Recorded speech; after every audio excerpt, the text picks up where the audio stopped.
শুভেচ্ছা, আমন্ত্রণ দুপুরে বাংলাদেশের আয়োজনে। শুরুতেই জানিয়ে দেব শিরোনামগুলো। সততা, মেধা ও দক্ষতাই হবে জনপ্রশাসনে বদলি পদোন্নতির মূলনীতি। ডিসি সম্মেলনে প্রধানমন্ত্রীর ঘোষণা, কর্মকর্তাদের পেশাদারিত্ব বজায় রাখার আহ্বান। পেশাদারিত্বের সঙ্গে আপোষ করলে নিরপেক্ষতার উপরে একটা নেতিবাচক প্রভাব ফেলে।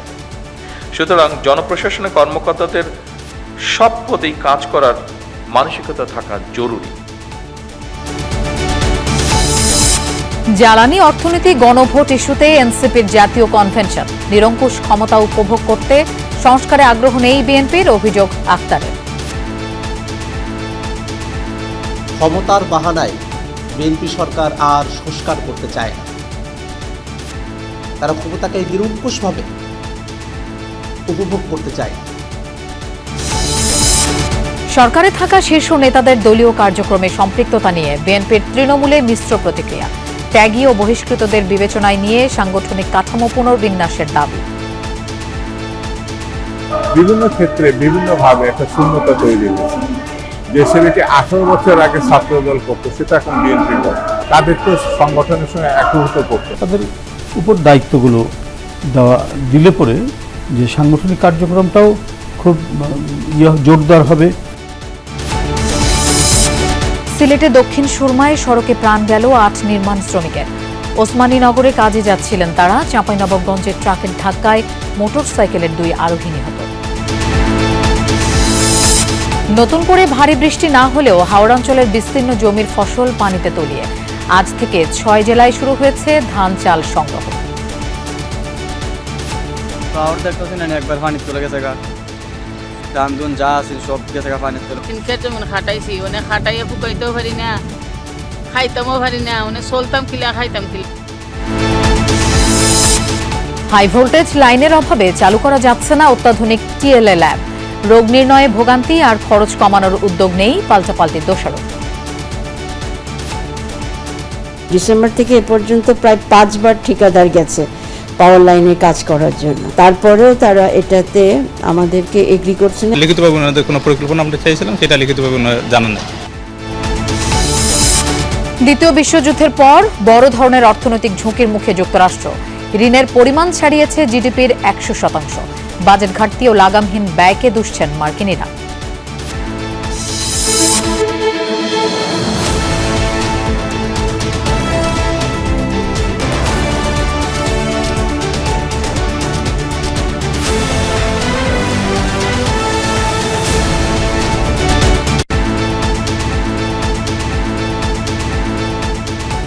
দেখছিলেন শিরোনামগুলো। এছাড়াও দেশ বিদেশের আরো খবর নিয়ে দুপুরে বাংলাদেশে আপনাদের সঙ্গে থাকছি আমি মৌসুমী আহমেদ লোপা।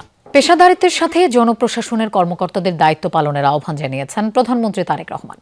একই সাথে কল্যাণভিত্তিক রাষ্ট্র গঠনে সকলের সহায়তা চেয়েছেন তিনি। রাজধানীর ওসমানী স্মৃতি মিলনায়তনে আয়োজিত 4 দিনব্যাপী জেলা প্রশাসক সম্মেলনের উদ্বোধনী অনুষ্ঠানে যোগ দিয়ে এসব কথা বলেন প্রধানমন্ত্রী। তিনি জানান, দলমত নির্বিশেষে সবার নিরাপত্তা নিশ্চিত করাই সরকারের লক্ষ্য। তিনি বলেন, সরকারের মতো জনপ্রশাসনের পদও চিরস্থায়ী নয়।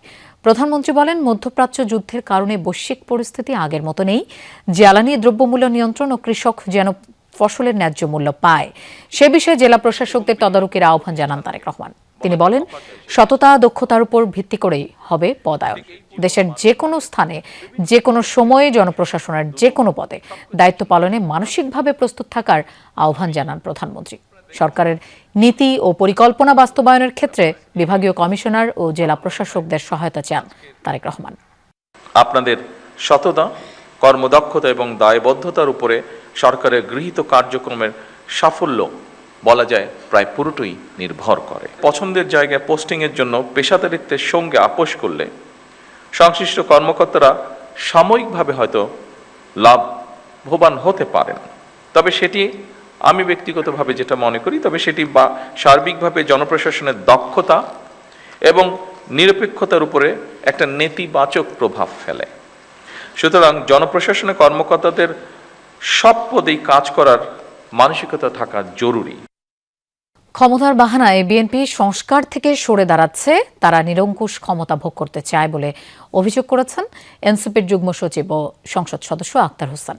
রোববার রাজধানীর কাকরাইলে ডিপ্লোমা ইঞ্জিনিয়ার্স ইনস্টিটিউটে এনসিপি আয়োজিত জাতীয় কনভেনশনে একথা বলেন তিনি। দিনব্যাপী কনভেনশনের উদ্বোধনী সেশনে তিনি বলেন, ঐক্যমত্য কমিশনে রাজনৈতিক দলগুলোর মতপার্থক্যের বিষয়গুলো গণভোটে রায় নেওয়া হয়, কিন্তু পরে সেই গণরায়কে উপেক্ষা করে সংস্কার প্রক্রিয়া থেকে সরে আসা জনগণের প্রত্যাশা ও প্রতিশ্রুতির পরিপন্থী। একই অনুষ্ঠানে যুগ্ম মুখ্য সমন্বয়কারী আব্দুল হান্নান মাসুদ বলেন, সরকার জবাবদিহিতা নিশ্চিতকারী অধ্যাদেশগুলো বাতিল করায় জনমনে ক্ষোভ বাড়ছে। অবাস্তব পরিকল্পনার মাধ্যমে জনগণের স্বপ্ন ও আকাঙ্ক্ষা দমিয়ে রাখা হচ্ছে বলেও তিনি অভিযোগ করেন। বিএনপির সংস্কার থেকে সরে গেলে রাজপথে আন্দোলনের হুঁশিয়ারি দেন তিনি। জনগণের চাপে বুঝতে পারছেন যে মানুষ এটার বিরুদ্ধে গেলে আপনাদেরকে ভোট দিবে না, নিজ মুখেই স্বীকার করতেছেন যে আমরা চাপে পড়ে আমরা স্বীকার করেছি যে হচ্ছে গণভোটে হ্যাঁ চেয়েছি, চাপে পড়ে। কার চাপ? জনগণের চাপ ছিল। রাজনৈতিক দলগুলো এবং ঐক্যমত্য কমিশন উপনীত হয়েছে, সেটাই এখানে কার্যকর হবে। গণভোট হয়ে যাওয়ার পরে বিএনপি কোন বিষয়ে রাজি বা কোন বিষয়ে নারাজি নিমরাজি সেটার মুখ্য বিষয় হতে পারে না। দল বিএনপি কি সরকারে বিলীন হয়ে গেল? এই নিয়ে নেতাকর্মীদের মিশ্র প্রতিক্রিয়া। বিএনপির শীর্ষ নেতাদের কেউ কেউ বলছেন, সরকারে থাকা ব্যক্তিরা দলের নেতা হলেও সংগঠনকে আলাদা করা জরুরি। তৃণমূলের দাবি, দলের ত্যাগী নেতাদের নিয়ে সাংগঠনিক কাঠামো পুনর্গঠনের। সেই সঙ্গে নিষ্ক্রিয়দের সক্রিয় করার পাশাপাশি অপরাধ মূল্যায়ন করে বহিষ্কৃতদের দলে ফেরানোর দাবিও উঠেছে। সাইফুদ্দিন রবিনের রিপোর্ট। নয়াপল্টনে বিএনপির কেন্দ্রীয় কার্যালয় নেই চিরচেনা সেই ভিড়, নেতাকর্মীদের আনাগোনা। মাঝে মধ্যে দলীয় কর্মসূচি ঘিরে কিংবা নির্ধারিত সাংগঠনিক প্রয়োজনে দলে কয়েকজন শীর্ষ নেতা আসেন। তবে কি সরকার গঠনের পর দলীয় কার্যালয় গুরুত্ব হারাচ্ছে? দলের সাংগঠনিক গঠিতে চলা দরকার, আর সরকারের ভাবে তার দাপ্তরিক কাজ। একটি সরকার তখনই শক্তিশালী হয় যখন তার রাজনৈতিক সংগঠন এবং অঙ্গ সংগঠনগুলো যখন শক্তিশালী থাকে। তারা দীর্ঘদিন ত্যাগ তিতিক্ষা করে বিএনপি ধরে আছে, তাদের বাছাই করে এনেই দলের কমিটি দেওয়া উচিত, যাতে করে আমরা যে কোনো আন্দোলন কিংবা সংগ্রামে সাধারণ মানুষের মাঝে তৃণমূল পর্যায় থেকে আমরা একসাথে কাজ করতে পারি। সরকার গঠন করে ২৮ মার্চ নয়াপল্টনের কার্যালয়ে যান বিএনপি চেয়ারম্যান তারেক রহমান। তবে নিয়মিতভাবে গুলশান কার্যালয়ে নানা কর্মকাণ্ড পরিচালিত হচ্ছে তাঁর নেতৃত্বে। কিন্তু দলে অন্যান্য নেতাদের সাংগঠনিক সম্পৃক্ততা নিয়ে প্রশ্ন উঠছে। যদিও বিএনপির সিনিয়র যুগ্ম মহাসচিব বলছেন, দল ও সরকার একই। কিন্তু যারা সরকার পরিচালনা করছেন এরাও তো দলের লোক, মন্ত্রীরা তো দলের লোক না, তারাও তো দলের লোক, এমপিরা এরাও দলের লোক। বিরোধী দলে থাকতে নেচারটা একরকম, তো সরকারি দল, আমাকে তো বহু কমিটমেন্ট আছে দলের জনগণের প্রতি। তো আমরা যদি প্রতিনিয়ত শুধু মিছিল মিটিংয়ের মধ্যেই সীমাবদ্ধ থাকি, এখন তো দল আমাদের রেসপন্সিবিলিটি। হ্যাঁ, একটা অপোজিশন এরা করতে পারে। এরকমটা অনেকেই বলেন যে বিরোধী দল কোথায়, এখন তো কিন্তু সরকার দেখছি সব জায়গায়। কথাটাকে ঠিক এই মুহূর্তে একদম পুরোপুরি উড়িয়ে দেওয়া যায় না, তবে আমার মনে হয় দলের দিকেও আমাদের হাইকমান্ড নজর দেওয়া শুরু করেছেন। ত্রয়োদশ জাতীয় সংসদ নির্বাচনে স্বতন্ত্র প্রার্থী হওয়া কিংবা দলীয় প্রার্থীর বিপক্ষে অবস্থান নেয় তৃণমূল থেকে কেন্দ্রের বিপুল সংখ্যক নেতাকর্মী বহিষ্কৃত হয়েছেন।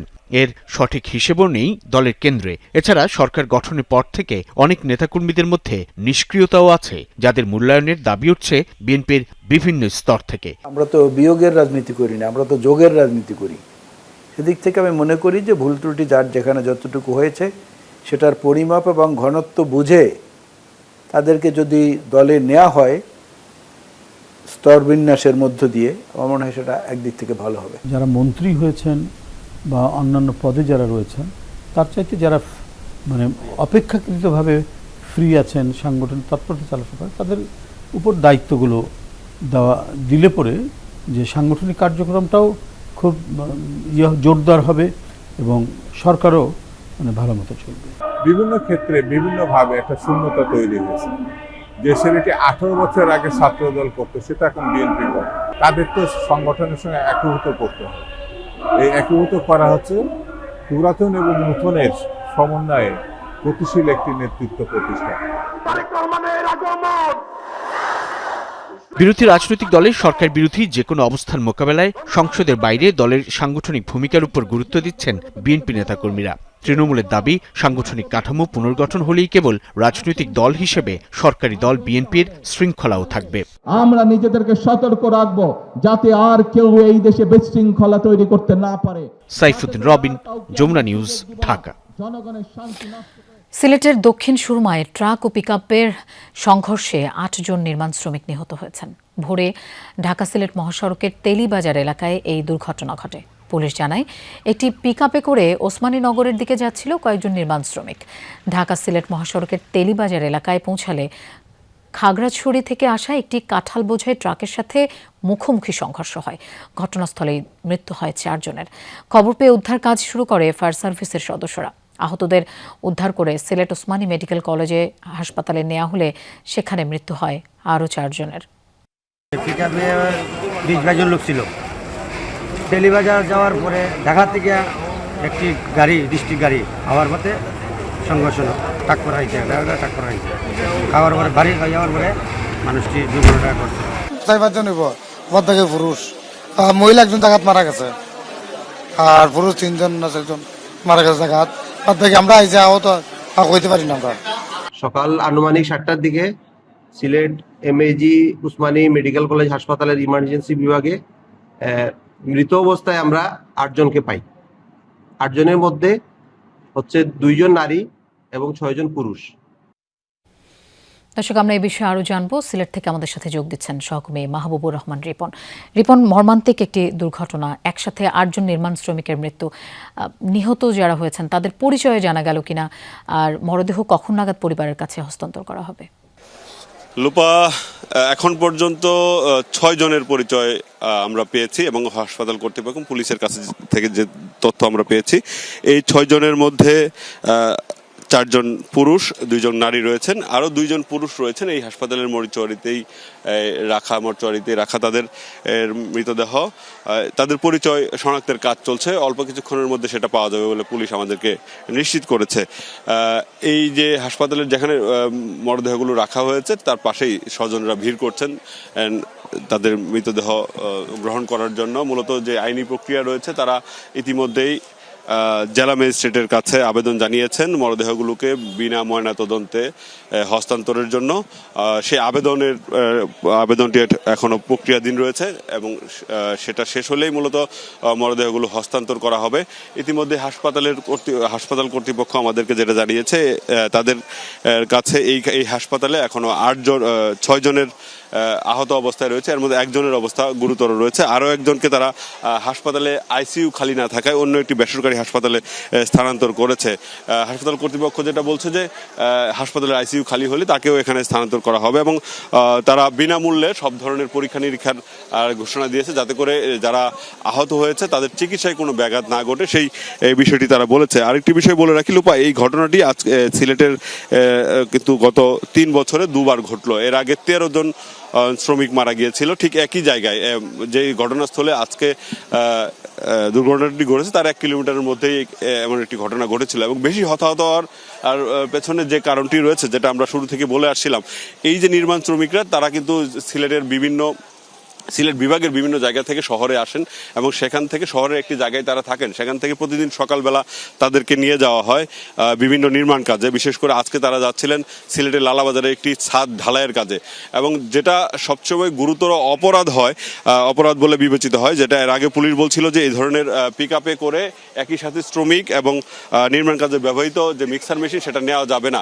আর সেটা কিন্তু দেখভালের আমরা অবস্থা দেখিনি, কারণ ভোরবেলায় তারা যায়, সে সময় পুলিশের যে অবস্থান থাকে সড়কে তারা আসলে একটু খেয়াল করেন নাই এবং না করার কারণেই এরকম দুর্ঘটনা ঘটতে থাকে।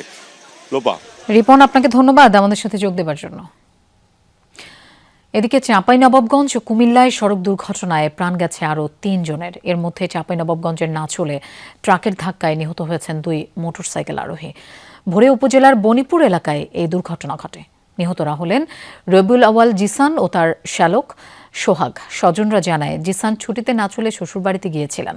ভোরে সোহাগ তার বোন জামাইকে বাস স্ট্যান্ডে পৌঁছে দিতে মোটরসাইকেলে নাচলের আড্ডা এলাকার উদ্দেশ্যে রওনা হন। পথে বনিপুর এলাকায় একটি ট্রাক ধাক্কা দেয় মোটরসাইকেলটিকে।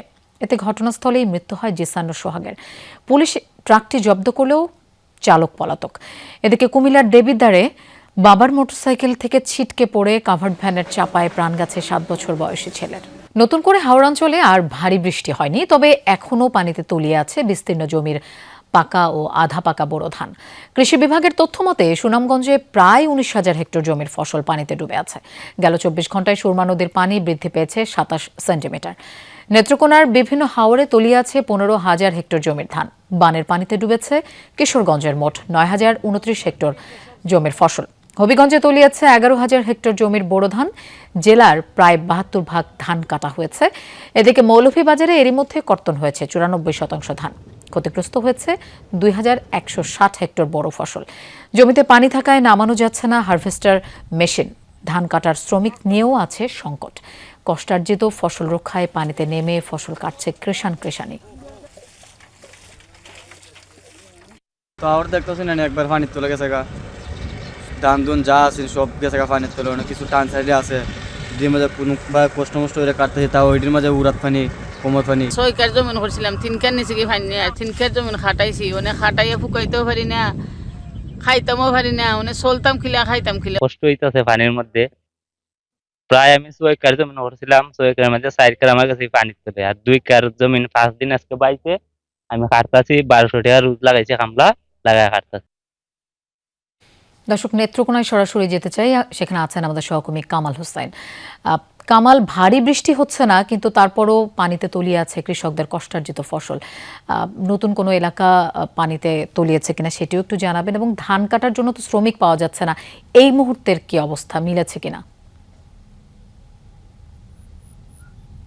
লোপা, নেত্রকোনার 10 উপজেলায় নিম্নাঞ্চলগুলো প্লাবিত হয়েছে। হাওর অঞ্চলের ফসলও ডুবেছে। এখন আর নতুন করে প্লাবিত হওয়ার নেত্রকোনায় কোনো উপজেলা নেই। জেলা প্রশাসন থেকে যে বিষয়টি জানিয়েছে আমাকে, যে প্রায় 70,000 কৃষকের ক্ষয়ক্ষতির তারা প্রাথমিকভাবে করেছেন। এছাড়া 22,000 হেক্টর জমির ফসল নষ্ট হয়েছে বলে তারা তথ্য পেয়েছেন। আর তাদের প্রাথমিক আসছে, এই তথ্য বা ক্ষয়ক্ষতির হিসাব আরো বেড়ে যাবে। আর শ্রমিকের যে বিষয়টি বলছেন, যে আসলে ধান তো তলিয়ে গেছে, তলিয়ে যাওয়া ধানে কিন্তু শ্রমিকরা নামতে চাচ্ছেন না। ফলে ধান যেগুলো নিমজ্জিত সেগুলো আর কাটা সম্ভব হচ্ছে না। আর অন্যদিকে শ্রমিকের মজুরি অনেক বেশি, 1,500 থেকে 2,000 টাকা প্রতিদিন মজুরি দিয়ে ধান কাটিয়ে শ্রমিকের বেতন দিতে পারছেন না কৃষকরা। অন্যদিকে প্রতিমণ ধানের দাম কিন্তু 500 টাকা 400 টাকা করেও নিচ্ছে না। ফলে একজন শ্রমিকের বেতন দিতে গেলে 3 থেকে 4 মণ ধান বিক্রি করতে হয়, এবং ধান নিচ্ছেন না, ভিজা ধান। এই অবস্থায় সংকটের মধ্যে পড়েছেন চাষিরা। নিজেরা যতটুকু সম্ভব নিজেদের লোক নিয়ে তারা ধান কাটার চেষ্টা করছেন, তোলার চেষ্টা করছেন। সার্বিক পরিস্থিতি মিলে বলা যায় যে এই অঞ্চলের সংকটের মধ্যেই পড়েছেন কৃষকরা। যদি সরকার থেকে তাদের সহযোগিতা না করা হয়, তাহলে হয়তো তাদের সমস্যা আরো বাড়তে পারে। লোপা। কামাল, আপনাকে ধন্যবাদ আমাদের সাথে যোগ দেওয়ার জন্য। এদিকে হাওড়াঞ্চলের 6 জেলায় আজ থেকে শুরু হয়েছে চলতি মৌসুমে বোরো ধান চাল সংগ্রহ কার্যক্রম। প্লাবনে ক্ষতিগ্রস্ত কৃষকদের কথা বিবেচনা করে এই কার্যক্রম 12 দিন এগিয়ে এনেছে সরকার। সুনামগঞ্জ, নেত্রকোনা, কিশোরগঞ্জ, সিলেট, মৌলভীবাজার ও হবিগঞ্জের কৃষকরা সরকারি খাদ্যগুদামে ধান বিক্রি করতে পারবেন। সুনামগঞ্জ ও নেত্রকোনায় বিকেলে ধান চাল সংগ্রহ কার্যক্রম আনুষ্ঠানিকভাবে উদ্বোধন করা হবে। চলতি বোরো মৌসুমে 5 লাখ টন ধান ও 13 লাখ টন চাল কিনবে সরকার। তবে বৃষ্টিতে জলবন্দী অবস্থায় হাওড়াঞ্চলের অনেক এলাকার ধান পানির নিচে। এতে সরকারি মানদণ্ড 14% আর্দ্রতা নিশ্চিত করে ধান চাল সংগ্রহ নিয়ে শঙ্কা রয়েছে। এবার সরকার প্রতি কেজি ধানের দাম 36 টাকা, সিদ্ধ চাল 49 টাকা এবং আতপ চাল 48 টাকা নির্ধারণ করেছে। এছাড়া প্রতি কেজি 36 টাকা দরে 50,000 মেট্রিক টন গমও কেনা হবে বলে জানিয়েছে কৃষি মন্ত্রণালয়। সংগ্রহ চলবে 31 আগস্ট পর্যন্ত। হাওড়াঞ্চল ছাড়া অন্য জেলায় নির্ধারিত সূচি অনুযায়ী 3 মে থেকে ধান আর 15 মে থেকে চাল সংগ্রহ শুরু হবে। জুলাই গণ অভ্যুত্থানে রাজধানীর মোহাম্মদপুরে ছাত্রদল কর্মী আশিক গুলিবিদ্ধ হওয়ার ঘটনায় করা হত্যাচেষ্টা মামলায় পলাতক সাবেক প্রধানমন্ত্রী শেখ হাসিনা সহ 40 জনের বিরুদ্ধে চার্জশিট দিয়েছে পুলিশ। তবে অভিযোগে সংশ্লিষ্টতা না পাওয়ায় 127 জনকে মামলা থেকে অব্যাহতি দেওয়ার সুপারিশ করেছেন তদন্ত কর্মকর্তা মোহাম্মদপুর থানার এসআই ফেরদৌস জামান। শেখ হাসিনা ছাড়াও চার্জশিটভুক্ত আসামিদের মধ্যে উল্লেখযোগ্যরা হলেন আওয়ামী লীগের সাধারণ সম্পাদক ওবায়দুল কাদের, সাবেক স্বরাষ্ট্রমন্ত্রী আসাদুজ্জামান খান কামাল, সাবেক মন্ত্রী জাহাঙ্গীর কবির নানক, সাবেক সংসদ সদস্য সাদেক খান। জুলাই গণ অভ্যুত্থান চলাকালে 2024 সালের 19 জুলাই মোহাম্মদপুর বাসস্ট্যান্ড এলাকায় গুলিতে আহত হওয়ার ঘটনায় ছাত্রদল কর্মী শেখ মোহাম্মদ আশিক বাদী হয়ে মোহাম্মদপুর থানায় এই মামলা করেন। মামলায় শেখ হাসিনা সহ 129 জনের নাম উল্লেখ ছাড়াও অজ্ঞাতনামা আরও 150 জনকে আসামি করা হয়েছিল। অবৈধ অস্ত্রধারী মাদক কারবারি গডফাদারদের বিরুদ্ধে নিয়মিত অভিযান চলবে বলে জানিয়েছেন ডিএমপির ভারপ্রাপ্ত কমিশনার মোহাম্মদ সরওয়ার। সকালে ডিএমপি মিডিয়া সেন্টারে ব্রিফিংয়ে তিনি বলেন, অপরাধ চক্রের মূলোৎপাটন করে নাগরিকদের স্বস্তি দেয়াই ডিএমপির লক্ষ্য। তিনি আরও জানান, রাজধানীর কয়েক জায়গায় পুলিশ ক্যাম্প স্থাপনের পরিকল্পনা হাতে নেওয়া হয়েছে। চাঁদাবাজি বন্ধে নজরদারি বাড়ানো হয়েছে বলে জানান তিনি। বলেন, চাঁদাবাজের কোনো পরিচয় নেই। যারা তাদের ছাড়িয়ে নিতে তদবির করবে তাদেরকে চাঁদাবাজের পৃষ্ঠপোষক বলে ধরে নেওয়া হবে। শীর্ষ সন্ত্রাসী নেই উল্লেখ করে ডিএমপির ভারপ্রাপ্ত কমিশনার বলেন, যারা অপরাধের সাথে জড়িত তাদের বিরুদ্ধে ব্যবস্থা নেওয়া হবে। সুনির্দিষ্ট গোয়েন্দা তথ্যের ভিত্তিতে আমাদের থানা পুলিশ, ডিবি এবং সিডিসি টিম বিভিন্ন এলাকায় অভিযান চালিয়ে 58 জন তালিকাভুক্ত চাঁদাবাজ এবং 94 জন তাদের সহযোগী চাঁদাবাজকে গ্রেপ্তার করা হয়েছে। একই সঙ্গে অবৈধ অস্ত্রধারী সন্ত্রাসীদের বিরুদ্ধে জিরো টলারেন্স নীতিতে আমাদের অভিযান অব্যাহত আছে। দেশে হাম ও উপসর্গে থামছেই না মৃত্যু। 24 ঘন্টায় ঢাকায় 2, ময়মনসিংহে 1 ও কুমিল্লায় প্রাণ গেছে একজনের। ময়মনসিংহ মেডিকেলে নতুন রোগী ভর্তি হয়েছেন 30 জন, চিকিৎসাধীন 82 জন। রাজশাহী মেডিকেলে হাম ও উপসর্গ নিয়ে নতুন রোগী ভর্তি হয়েছেন 15 জন, চিকিৎসা নিয়ে বাড়ি ফিরেছেন 21 জন। বর্তমানে হাসপাতালটিতে চিকিৎসাধীন 125 জন। এছাড়া খুলনা, বরিশাল, রংপুর, চট্টগ্রাম বিভাগের বিভিন্ন হাসপাতালগুলোতেও রোগীর ভিড় রয়েছে। অনেক জায়গায় ওয়ার্ডের পর্যাপ্ত জায়গা সংকুলান না হওয়ায় বারান্দায় রেখে রোগীদের চিকিৎসা দেওয়া হচ্ছে। এমন পরিস্থিতিতে আতঙ্কিত না হয়ে অভিভাবকদের সচেতন এবং শিশুদের স্বাস্থ্য সুরক্ষায় সতর্ক থাকার পরামর্শ দিচ্ছেন চিকিৎসকরা। দর্শক, আমরা এই বিষয়ে আরও জানবো আমাদের সহকর্মীদের কাছ থেকে। শুরুতেই রাজধানীতে যেতে চাই। মহাখালী থেকে আমাদের সাথে যোগ দিচ্ছেন সহকর্মী রাব্বি সিদ্দিকী। রাব্বি, হাসপাতালে হাম আক্রান্ত রোগীর চাপ এই মুহূর্তে কেমন দেখছেন? চিকিৎসকরা কি বলছেন? এখনও কিন্তু হামের উপসর্গ নিয়ে শিশুরা কিন্তু এই হাসপাতালে আসছেন, ভর্তি হচ্ছেন এবং সেই সাথে ভর্তির সংখ্যাটাও কিন্তু অনেক।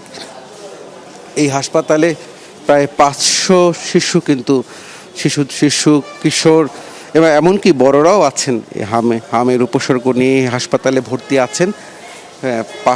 যদিও ধারণ ক্ষমতা এই হাসপাতালে 600-রও বেশি সিট আছে।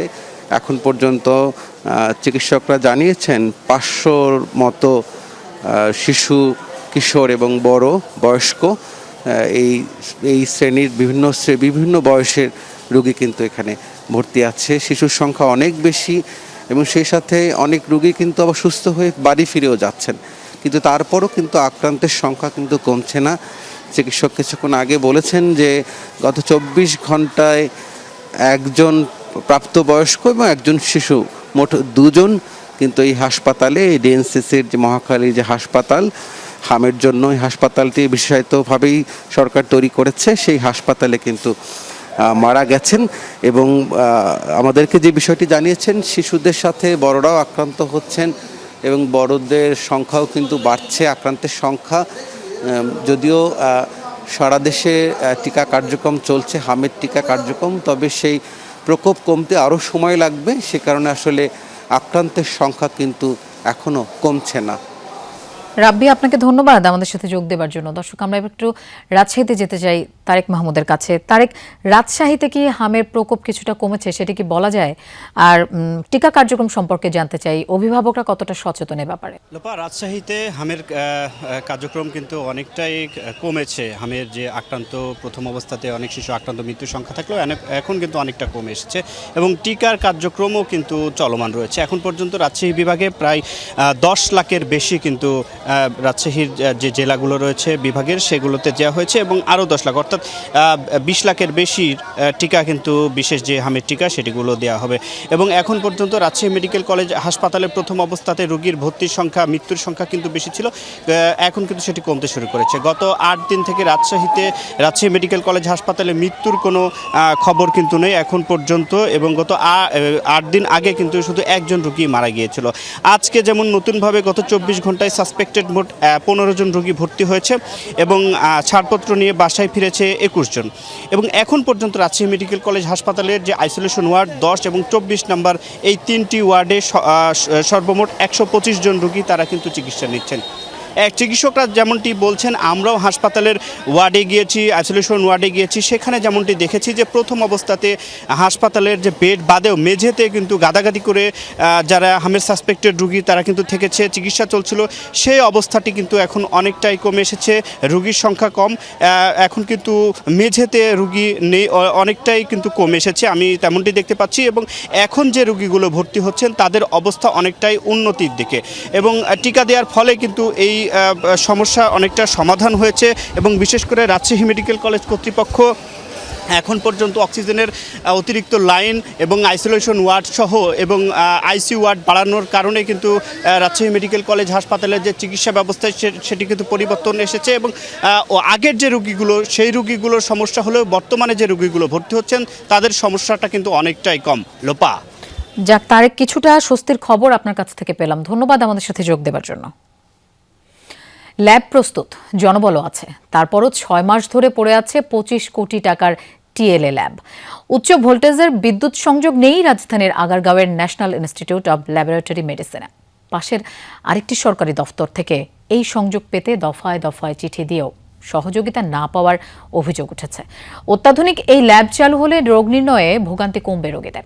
দেশের প্রথম কোনো সরকারি স্বাস্থ্য প্রতিষ্ঠানে বসেছে টোটাল ল্যাবরেটরি অটোমেশন বা টিএলএ ল্যাব। হাসান মিসবার প্রতিবেদন।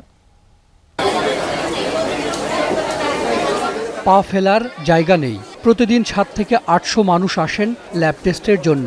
টিকিট কাটা, স্যাম্পল দেয়া সহ সব জায়গায় দীর্ঘ জট। মানসম্মত পরীক্ষা নিরীক্ষার জন্য এই ভিড় মেনে নিতে হয় সেবা প্রার্থীদের। শোয়ারটা এসছে, এখানে সিরিয়াল হলো 443, আমার পরে 500 মনে পার হয়ে গেছে। আমরা অনেকক্ষণ ধরে বসে আছি, যদি ওনাদের প্রসেসটা ওনারা আরেকটু দ্রুত করার চেষ্টা করে তাহলে আমাদের জন্য সুবিধা হয়। লাইনে ধরলাম, তারপর টোকেন সংগ্রহ, তারপর হলো রিসিভ, তারপর ব্লাড দেওয়া।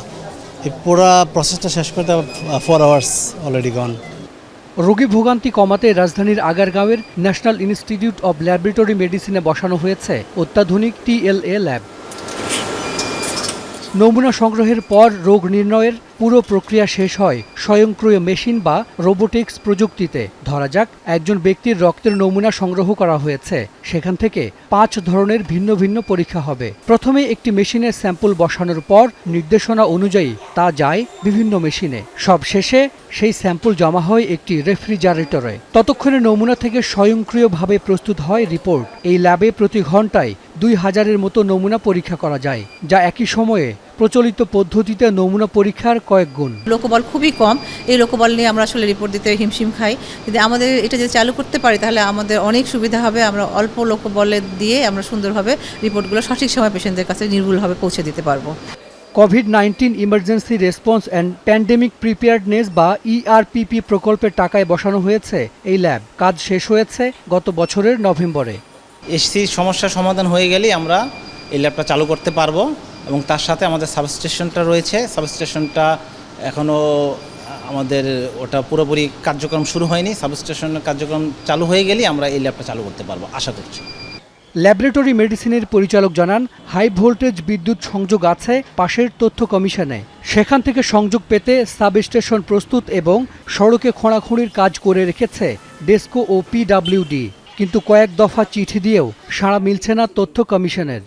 ডিসেম্বর থেকে এ পর্যন্ত প্রায় 5 বার ঠিকাদার গেছে পাওয়ার লাইনের কাজ করার জন্য, এবং পিডব্লিউডি নিজেও লিখিতেও দিয়েছে যদি এই পাওয়ার লাইন টানতে ইনফরমেশনের 2-3টা টাইলস যেগুলো ভাঙা পড়বে সেগুলো তারা নিজ খরচে রিপেয়ার করে দিবে।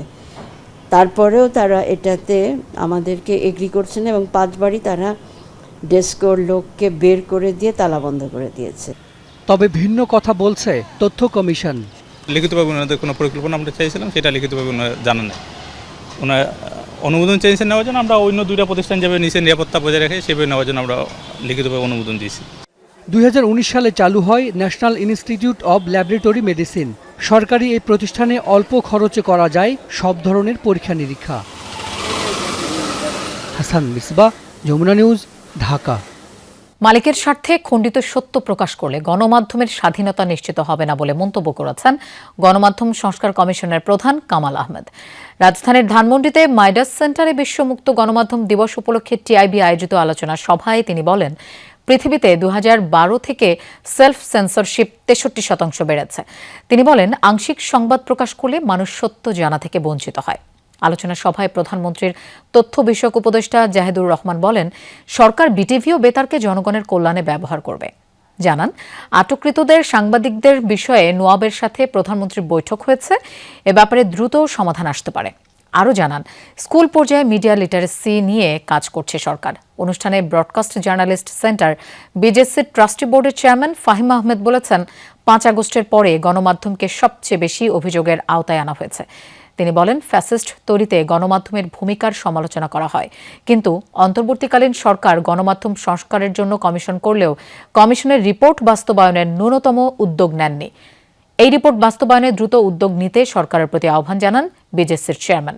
আর্থিকভাবে যখন আমাদের নির্ভরশীলতা আমরা নিজেদের উপরে দাঁড়াতে পারবো না, সরকার বা অন্য কোনো গোষ্ঠীর আর্থিক সহায়তার উপর নির্ভরশীল হয়ে পড়ব, তখনই আমাদের স্বাধীনতা সেখানে কম্প্রোমাইজ হবে, সেখানে ঘাটতি হবে, সেখানে ছাড় দিতে হয়। গণমাধ্যম সংস্কার কমিশন যে রিপোর্টটি দিয়েছে, সেখানে সবকিছু হয়তো সবার মনোভূত হবে না, কিন্তু কিছু কিছু পরামর্শ নিশ্চয়ই সবার জন্য গ্রহণযোগ্য হবে। সেই জায়গাগুলোতে বর্তমান সরকার জোর দেবে এবং গণমাধ্যম সংস্কারে উদ্যোগ নেবে বলে আমি প্রত্যাশা করি। প্রান্তিক পর্যায়ে সক্ষমতা জানান দিচ্ছে হালকা প্রকৌশল শিল্প। নিজস্ব উদ্যোগে তৈরি হচ্ছে নানান যন্ত্রাংশ। আমদানি নির্ভরতা কমিয়ে স্বল্প অর্থেই হচ্ছে চাহিদা পূরণ। কৃষি যন্ত্র, গাড়ির ইঞ্জিন, প্যাকেজিং মেশিন, মিক্সার তৈরির যন্ত্র, শীট কাটার সহ উৎপাদন হচ্ছে বিভিন্ন পণ্য। কিন্তু বিদ্যুৎ সংকটে ব্যাহত হচ্ছে এসব শিল্পের উৎপাদন। একই সাথে স্বল্প সুদে অর্থপ্রাপ্তির অনিশ্চয়তাও এই খাতের প্রসারে অন্তরায়। উদ্যোক্তারা বলছেন, প্রতিযোগিতা সক্ষমতায় টিকে থাকতে হলে প্রয়োজন প্রযুক্তির ব্যবহার। ক্ষুদ্র ও মাঝারি শিল্প নিয়ে 2 পর্বের রিপোর্টের আজ শেষ পর্ব। তানভীর মোর্শেদের ছবিতে রিমন রহমানের রিপোর্ট। কর্মক্ষেত্রে পদে পদে আছে ঝুঁকি, তবে ঝুঁকিকে সঙ্গী করেই হচ্ছে উদ্ভাবন, একাগ্রতা এবং সৃষ্টির তাড়নায় তুচ্ছ সবকিছু। সফলতা এসেছে প্রাণচাঞ্চল্য। বলছি হালকা প্রকৌশল শিল্পের কথা। দেশের বেশ কয়েকটি অঞ্চলে নীরবে বড় জায়গা তৈরি করে নিয়েছে এই শিল্প। একদিকে ছোট বড় শিল্প কারখানার যন্ত্রাংশ যেমন মেরামত করা হয়, অন্যদিকে তৈরি করা হচ্ছে নতুন নতুন যন্ত্র। উত্তরাঞ্চলের পাবনার লাইট ইঞ্জিনিয়ারিং শিল্পের প্রায় 100 বছরের ইতিহাস। এটি মূলত ক্ষুদ্র ও মাঝারি শিল্প ভিত্তিক, যা যন্ত্রপাতি, কৃষি প্রক্রিয়াকরণ যন্ত্রাংশ এবং অটোমোবাইল ডেকোরেশন পার্টস তৈরিতে বেশ পরিচিত। তুলনামূলক সস্তায় অভিজ্ঞ কারিগর দিয়ে তৈরি হচ্ছে উচ্চমানের স্পেয়ার পার্টস, যা পূরণ করছে স্থানীয় চাহিদা। সমস্যা বিদ্যুৎটাই বেশি, তারপরে হচ্ছে আপনার হচ্ছে টাকা। বেতন বৃদ্ধি করা উচিত, আপনার কারেন্ট নিয়মিত থাকা উচিত। বর্তমান যে বেতনগুলো দেয়, মানে আসলে বর্তমান বাজার যদি আমরা ধরতে যাই, সেই বাজার অনুযায়ী চলাটা খুবই টাফ হয়ে যায়। আমরা চাচ্ছি যে যদি কোথাও জায়গায় আমরা টেলিং দিতে পারি, এখান থেকে আমাদের ভালো হয়। ছোট মাঝারি মিলিয়ে এই এলাকায় গড়ে উঠেছে প্রায় 500 প্রতিষ্ঠান। কর্মরত রয়েছে 5000 শ্রমিক। তৈরি হচ্ছে ওষুধ তৈরির মেশিন, মিক্সার যন্ত্র, ধান ভাঙানো যন্ত্র, কৃষি যন্ত্রপাতি, প্যাকেজিং মেশিন, হেভি মেশিনারিজ, গাড়ির ইঞ্জিন, গিয়ার পিনিয়ম সহ সিমেন্ট তৈরির জন্য হেভি ইকুইপমেন্ট তৈরি হচ্ছে অহরহ। উদ্যোক্তারা বলছেন, পুঁজির স্বল্পতা ব্যাহত করছে উৎপাদন। আধুনিক মেশিন নিয়ে আরো সুন্দর এবং প্রিসিশন কাজগুলো করি এবং আমাদের দেশে যাতে উন্নতি হয় এবং দেশের স্বার্থে আমরা বহির্বিশ্ব থেকে কোনো যন্ত্রপাতি না নিয়ে আমাদের দেশে তৈরি করতে পারি, সেই চেষ্টাই আমাদের ছিল। এখন নতুন টেকনোলজি আসছে মানে পৃথিবীতে, এইসব টেকনোলজিগুলো তো আমাদের এখনও আসে নাই। কিছু কিছু ওয়ার্কশপে 2-1 জন আছে যারা হয়তো এই সমস্ত মেশিনপত্রগুলো নিয়ে আসছে, কিন্তু এইগুলো যদি সার্বিকভাবে যদি সরকারি সহযোগিতা থাকে বা করে যদি, তাহলে পরে আমাদের এই ওয়ার্কশপগুলো আরও সুন্দর এবং আরও উন্নত মেশিন তৈরি করতে পারবে। বিদ্যুৎ স্বল্পতায় বাধাগ্রস্ত হচ্ছে সার্বিক কর্মকাণ্ড। পাশাপাশি দক্ষ শ্রমিক তৈরির জন্য দরকার প্রযুক্তিবান্ধব প্রশিক্ষণ। সহজ শর্তে ঋণ কার্যক্রম শুরু করেছে এসএমই ফাউন্ডেশন। এখানে কর্মসংস্থান সৃষ্টি হচ্ছে, আঞ্চলিক অর্থায়ন, অর্থনৈতিক উন্নয়ন হচ্ছে। এতে করে কিন্তু মানুষেরও কিন্তু জীবনযাত্রার মান উন্নয়ন হচ্ছে। এটা সার্বিক ইকোনমিতে একটা পজিটিভ ইম্প্যাক্ট করছে। ওদের কি যে পুঁজি, প্রযুক্তি, ওদের উদ্যোক্তা এবং ওদের কর্মীদের দক্ষতা সক্ষমতা বৃদ্ধি করা যায়, ওদের প্রোডাক্টগুলো যদি সারা দেশে দেশি বিদেশে বিপণনের ব্যবস্থা করা যায়, তাহলে কিন্তু এই ক্লাস্টারটা আগামী 5 বছর কিন্তু অনেক বড় ক্লাস্টার হয়ে যাবে। এলাকাভিত্তিক এসব উৎপাদন ব্যবস্থা টিকিয়ে রাখতে টেকসই কর্মপরিবেশ নিশ্চিত করা জরুরি। মার্কেট লিঙ্কেজ যেটাকে আমরা বলি, সেটা শুধুমাত্র দেশীয় মার্কেট নয়, বিদেশি মার্কেটের সঙ্গে যদি এই জীবন্য যে পণ্যগুলো আছে মানসম্মত পণ্য উৎপাদন করে আমরা যদি সেগুলোকে বিদেশে রপ্তানি করতে পারি, তাহলে কিন্তু এই খাতটা ঘুরে দাঁড়াতে সক্ষম হবে। মোট দেশের উৎপাদন বা জিডিপিতে ক্ষুদ্র ও মাঝারি শিল্পের অবদান প্রায় 30%। সম্ভাবনাময় শিল্পের মধ্যে অন্যতম বড় নাম হালকা প্রকৌশল শিল্প। পাবনার মতো সারা দেশে এই খাতে নিয়োজিত রয়েছে প্রায় 30 লাখ মানুষ। প্রযুক্তি, বিদ্যুৎ এবং বিনিয়োগের সুব্যবস্থা করা গেলে এই খাতই হতে পারে আমাদের রপ্তানির অন্যতম বড় উৎস।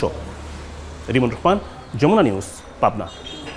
ঋণের ভারে জর্জরিত যুক্তরাষ্ট্র ছাড়িয়ে গেছে অর্থনীতির আকারকে।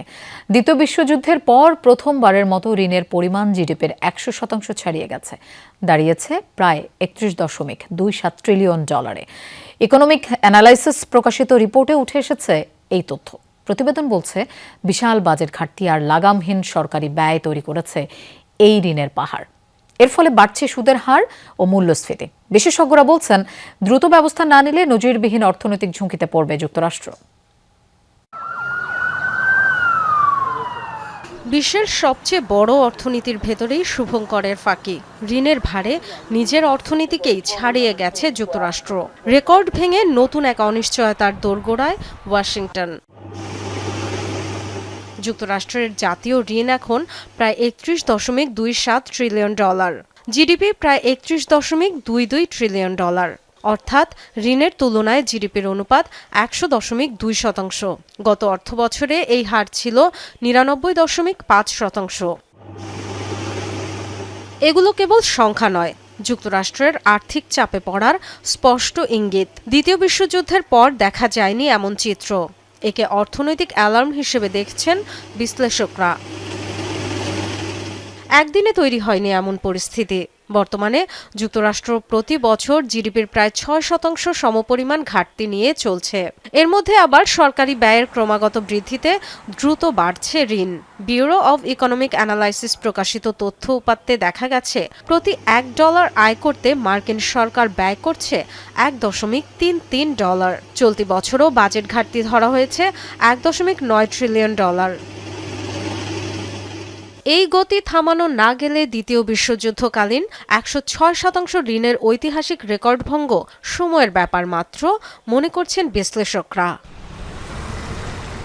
যুক্তরাষ্ট্রের কংগ্রেশনাল বাজেট অফিসের পূর্বাভাস, 2030 সালের মধ্যে মার্কিন ঋণ জিডিপি অনুপাত পৌঁছাবে 108%, আর এক দশক পর 120%। অর্থাৎ অর্থনীতির তুলনায় বিশাল বড় ঋণের বোঝা বইতে হবে যুক্তরাষ্ট্রকে। এর প্রভাব কি হবে? অর্থনৈতিক প্রবৃদ্ধির ধীর গতি, বিনিয়োগ হ্রাস, সুদের চাপ বৃদ্ধি আর সাধারণ মানুষের ওপর মূল্যস্ফীতির বোঝা। দ্রুত পদক্ষেপ না নিলে বড় ধরনের সংকটে পড়বে মার্কিন অর্থনীতি, শঙ্কা বিশ্লেষকদের। ডরথি তাসরিন, যমুনা নিউজ। পাকিস্তান টেস্ট দলের প্রথম বহর করাচি থেকে ঢাকায় পৌঁছেছে। আইসিসি টেস্ট চ্যাম্পিয়নশিপের অংশ হিসেবে 2 টেস্টের সিরিজের প্রথম ম্যাচ আগামী 8 মে শুরু হবে। প্রথম বহরে আছেন শাহিন শাহ আফ্রিদি, মোহাম্মদ রিজওয়ান, নতুন কোচ সরফরাজ আহমেদরা। পিএসএল ফাইনাল খেলে রওনা দেবেন বাবর আজম এবং পেসার খুররাম শাহজাদ। 16 সদস্যের এই স্কোয়াডের 4 জন অভিষেকের অপেক্ষায়। তারা হলেন আবদুল্লাহ ফজল, আমাদ বাট, আজান ওয়াইস এবং মোহাম্মদ গাজী ঘড়ি। সিরিজের আগে করাচিতে প্রাক সফর ক্যাম্পও করে দলটা। এই টেস্ট সিরিজটি চলতি বছরের মার্চ মাসে অনুষ্ঠিত হওয়ার কথা থাকলেও পরে পিএসএল সূচির জন্য পেছানো হয়। ওয়ানডে সিরিজে বাংলাদেশ 2-1 ব্যবধানে জয়লাভ করেছিল।